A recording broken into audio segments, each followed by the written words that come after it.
लोग कहते हैं नाम में क्या रखा है। भाई बहुत कुछ रखा है, स्पेशली जब बात एक पूरे देश की हो। हर नाम के पीछे ना इतिहास, संस्कृति, पहचान, जाने कितनी कहानियां छिपी होती हैं। और हमारे देश भारत के नाम की कहानी, अरे वो तो किसी महाकाव्य से कम नहीं है। तो सवाल ये उठता है, और ये सवाल हम सबके मन में कभी ना कभी तो आया ही होगा, कि आखिर हमारे देश का नाम भारत कैसे पड़ा।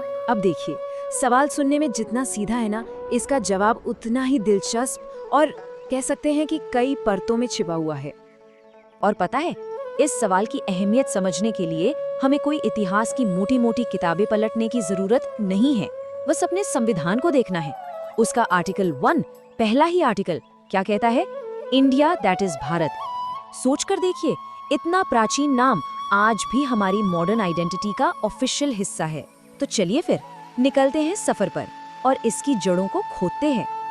तो हमारी इस खोज की जो पहली परत है ना, वो हमें ले चलती है एक ऐसी कहानी की तरफ जो हम में से ज्यादातर लोगों ने सुनी ही होगी। ये कहानी है महाभारत के एक बहुत ही महान, एक प्रतापी राजा की। हाँ, ये वही राजा भरत हैं जो राजा दुष्यंत और शकुंतला के वीर पुत्र थे, चंद्रवंश के सम्राट। और इनकी बहादुरी के किस्से तो बचपन से ही मशहूर थे। मतलब सोचिए, कहा जाता है कि वो शेरों के साथ खेला करते थे। बड़े होकर उन्होंने अपनी ताकत से, अपनी विजयों से एक बहुत बड़ा साम्राज्य खड़ा किया और अश्वमेध जैसे सैकड़ों यज्ञ करवाए। तो ये छवि है एक ऐसे सम्राट की जिसने अपनी शक्ति के दम पर इस भूमि को एक सूत्र में पिरोया। लेकिन कहानी सिर्फ इतनी ही नहीं है। चलिए अब एक परत और हटाते हैं और देखते हैं एक दूसरी कहानी को। एक ऐसी कहानी जो शायद इससे भी ज्यादा पुरानी है, और यह हमें मिलती है जैन परंपरा में। ये कहानी है भरत चक्रवर्ती की। ये पहले जैन तीर्थंकर ऋषभदेव के बेटे थे और इन्हें इतिहास का पहला चक्रवर्ती सम्राट माना जाता है, मतलब एक आइडियल वर्ल्ड एम्परर। पर यहाँ एक बहुत बड़ा फर्क है। इन्होंने दुनिया को सिर्फ अपनी ताकत से नहीं जीता, बल्कि धर्म से, न्याय से जीता। और ये कहानी हमें जैन ग्रंथों और वायु पुराण जैसे ग्रंथों में मिलती है। इंटरेस्टिंग बात यह है कि कई विद्वान इसे दुष्यंत के बेटे वाली कहानी से भी ज्यादा पुराना मानते हैं। तो देखिए, यहाँ हमारे सामने दो बिल्कुल अलग अलग आदर्श खड़े हो जाते हैं। एक तरफ है महाभारत के शक्तिशाली विजेता भारत, जिनकी कहानी ज्यादातर लोग जानते हैं, और दूसरी तरफ है जैन परंपरा के धर्म राजा भरत, जिन्हें विद्वान और प्राचीन ग्रंथ ज्यादा पुराना मानते हैं। एक शक्ति का प्रतीक तो दूसरा धर्म का। और यही जो डुअलिटी है ना, यही भारत की वैचारिक समृद्धि को दिखाती है। लेकिन रुकिए, क्या हो अगर कोई कहे कि इस नाम की जड़ें इन दोनों राजाओं से भी ज्यादा गहरी हैं? जी हाँ, अब हम पौराणिक कथाओं से निकलकर एकदम सॉलिड हिस्ट्री की जमीन पर कदम रखने जा रहे हैं। ये पूरी संभावना है कि भारत नाम इन महाकाव्यों से भी सदियों पुराना है। और इसका सोर्स हमें मिलता है भारत के सबसे पुराने ग्रंथ ऋग्वेद में। ऋग्वेद में भरत नाम की एक बहुत ही पावरफुल वैदिक ट्राइब का जिक्र आता है। इस टाइमलाइन को देखिए, सब कुछ एकदम साफ हो जाएगा। करीब 1500 BCE में ऋग्वेद में भरत जनजाति का जिक्र मिलता है।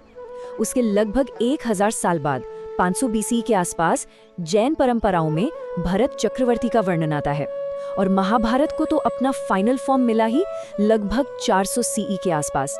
तो इससे एक बात तो क्रिस्टल क्लियर है, इस नाम की जड़ें इतिहास में बहुत ही गहरी हैं। अच्छा, तो अभी तक हमने भरत नाम के लोगों की, जनजातियों की बात कर ली, लेकिन उस जमीन का क्या? वो जमीन जिसे भारतवर्ष कहा गया, उसकी ज्योग्राफिकल बाउंड्रीज क्या थीं? चलिए अब इसको समझते हैं। तो जाहिर है, इन सारी कहानियों के बीच एक बड़ा सवाल ये उठता है कि अच्छा ठीक है, पर इस भूमि की, इस भारतवर्ष की असल में ज्योग्राफिकल बाउंड्रीज क्या थी?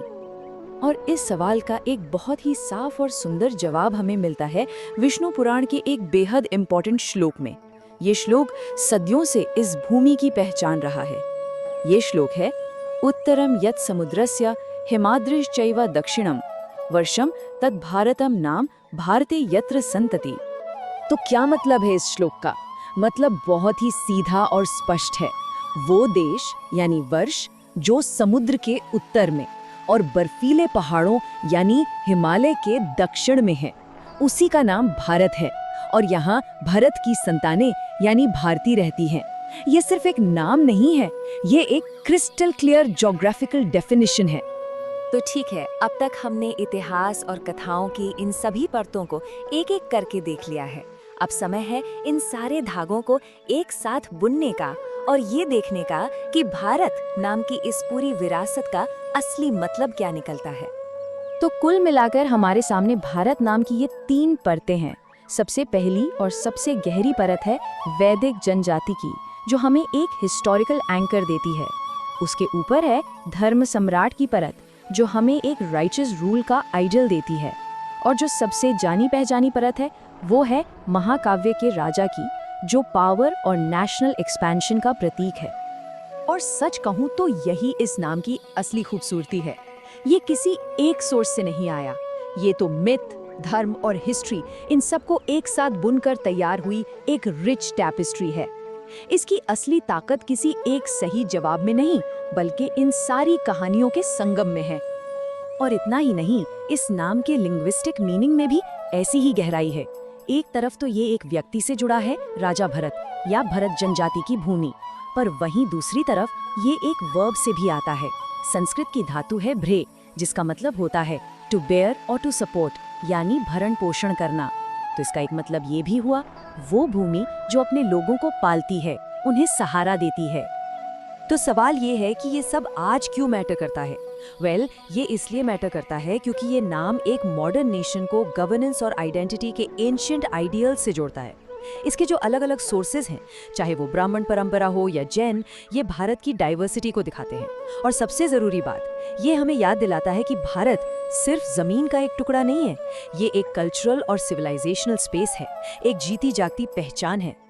तो आखिर में हम कह सकते हैं कि ये एक ऐसा नाम है जो राजाओं की कहानियों को, धर्म के आदर्शों को और एक पूरी सभ्यता की पहचान को अपने अंदर समेटे हुए है।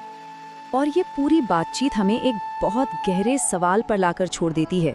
जरा सोचिए, कैसे सिर्फ एक शब्द, एक नाम अपने अंदर राजाओं की कहानियां, धर्म के बड़े बड़े आदर्श और करोड़ों लोगों की पहचान को समेट सकता है।